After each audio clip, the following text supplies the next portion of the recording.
আমি খেসারি ডাল নিয়ে নিয়েছি, পরিষ্কার করে ধুয়ে আম ডাল রান্না করবো। হ্যাঁ, আপনারা খেসারি ডাল দিয়ে আম ডাল খেয়ে থাকবেন, মুসুরি ডাল দিয়ে তো সবাই খেয়ে থাকেন।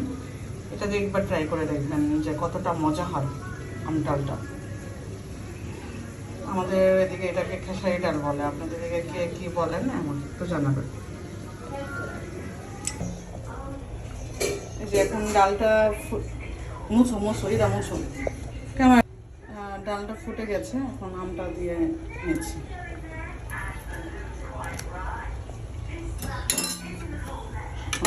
ডালের ফোড়নটা দিয়ে নিব।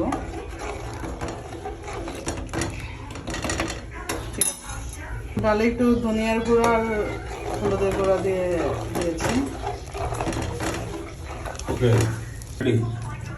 ফোড়নের জন্য তেল দিয়ে দিয়েছি।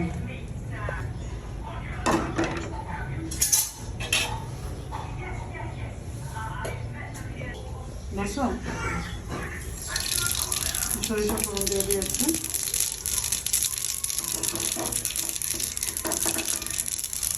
সরিষাটা ফুটে থাকবে, এই সময় ডালটা ঢেলে দিয়ে দিব।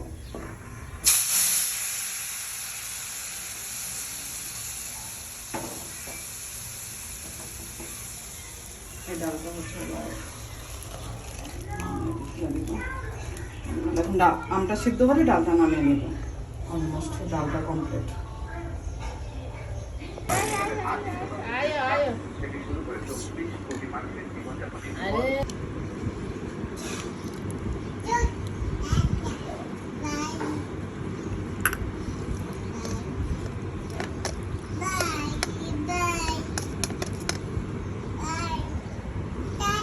Okay.